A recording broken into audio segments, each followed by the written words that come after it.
don't lie, you listen to AI songs. I've been speaking out against AI-generated music for a while now, but people keep telling me proudly that they don't listen to songs made by AI. They also keep telling me proudly that AI songs are crap. Sadly, the only thing these comments tell me is that those people don't understand that AI has a hidden presence in music. It doesn't matter if you listen to jazz or classical or world or whatever genre or artist you think is not using AI. If it's new music, they're probably using AI, but not in the way you think. They're not prompting it to make their whole album. That type of AI usage is relatively easy to spot for now. Mark my words though, before the end of 2026, it will be indistinguishable from the real thing, but we'll cross that bridge when we get there. In the meantime, here's what you need to know. Almost all music makers are using AI. Some are proud of it, some are not. The ones who are not proud of it are using it in secret.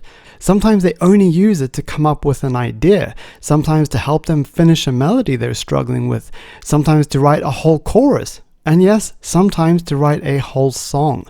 You'll never know because it's being used in the writing process, and that's always carried out behind closed doors, in secret. So even if the band records their new album live, you have no way of knowing if AI was used in the writing process.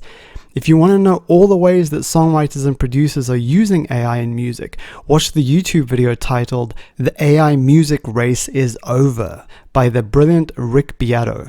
Also, there's an episode of mine titled "AI is Killing Music, This is How We Save It," which offers a method for artists to write new songs and guarantee their fans that they're 100% human made. So check that out too. Now, here's the takeaway message from this episode. If you listen to new music, you're listening to AI.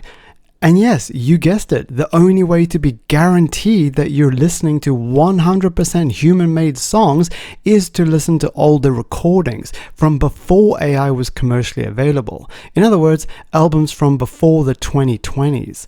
One of my favorite collections of 100% human-made music is the MTV Unplugged series from the 90s. Oh man, it does not get more real than that.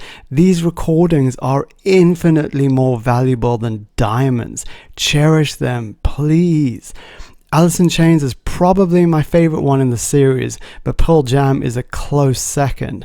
These albums still give me goosebumps 30 years later. That's human magic.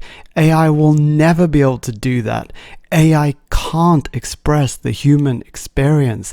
AI cannot ever be in the same category as Lane Staley.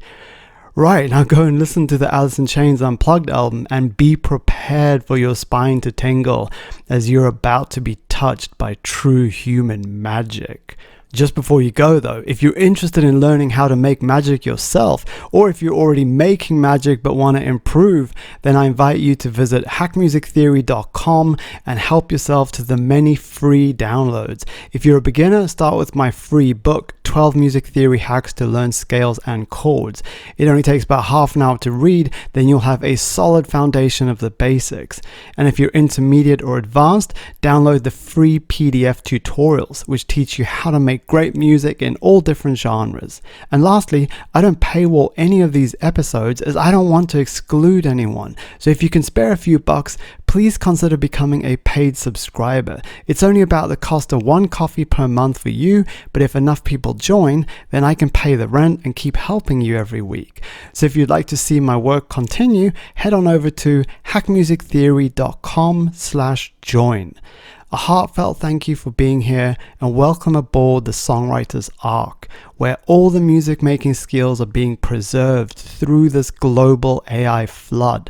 The flood shall pass, the skills will last.